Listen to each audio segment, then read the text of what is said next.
মাননীয় স্পিকার, এটা কি সংশোধনী সহ পাশ হয়েছে নাকি সংশোধনী ছাড়া পাশ হয়েছে? সংশোধনী সহ পাশ হয়েছে। মাননীয় স্পিকার, আপনাকে ধন্যবাদ।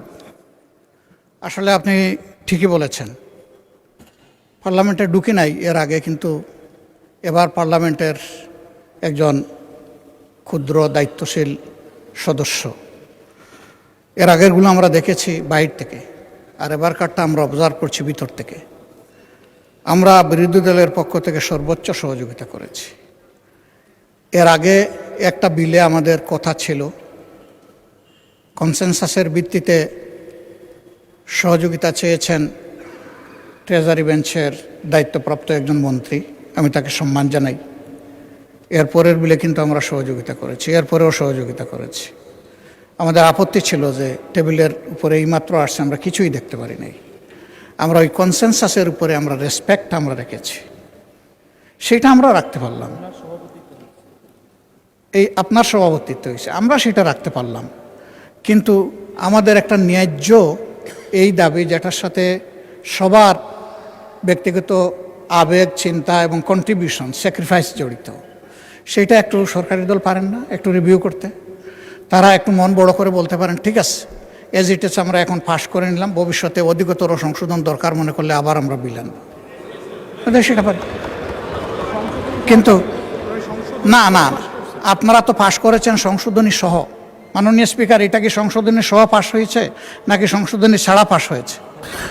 সংশোধনী সহ পাশ হয়েছে। এই জন্যই আমি বলছি যে আপনারা ওই অংশটা বাদ দিয়ে কনসেনসাসের রেসপেক্টের জায়গা, আস্থার জায়গাটা, যেখানে আমরা সবাই চলে আসলাম, সেই জায়গাটা রেখে যদি এটা করেন, তাহলে আমাদের ফিনিশিংটা খুবই চমৎকার হবে। আমরাও চাই না যে ফিনিশিং খারাপ হোক।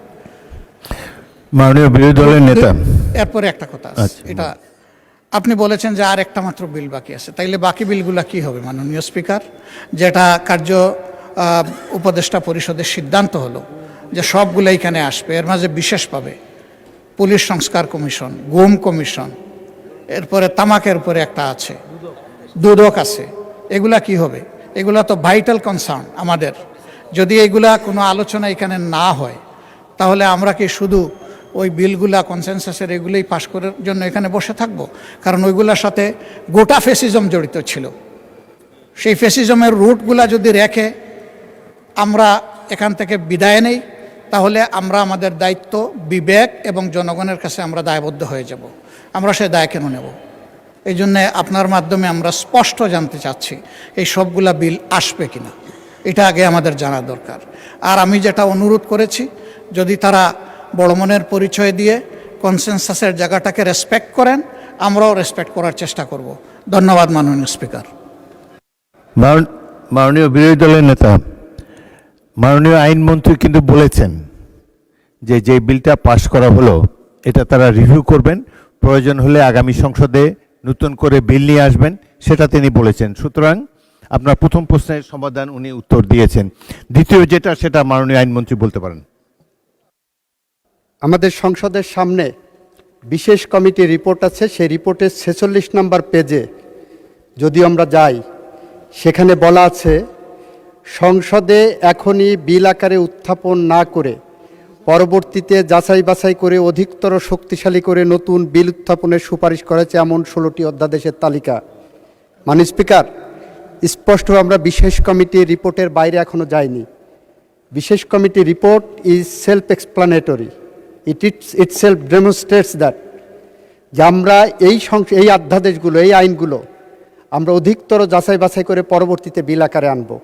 যে কারণে আর্টিকেল 93 অনুসারে এই রিপোর্টটার এই অংশটা লেখা হয়েছে আর্টিকেল 93 অনুসারে, যেখানে বলা হচ্ছে কোনটা যদি অধ্যাদেশ আকারে না আসে তাহলে এটা ল্যাপস করবে। পরবর্তীতে আমরা বলেছি, আমরা গুম কমিশন নিয়ে আলোচনা করেছি, মানবাধিকার কমিশন নিয়ে আলোচনা করেছি, আমরা সবগুলো নিয়ে আলোচনা করব এবং ওনাদের সহই আলোচনা করব। মাননীয় স্পিকার, আমরা কোনোটাই এই 16টার এই সংসদে দাঁড়িয়ে আমি বলছি যে কোনোটাই আলোচনার বাইরে থাকবে না মাননীয় স্পিকার, সবগুলোই আবার আসবে আলোচনার ভিত্তিতেই এটা সমাধান হয় মাননীয় স্পিকার।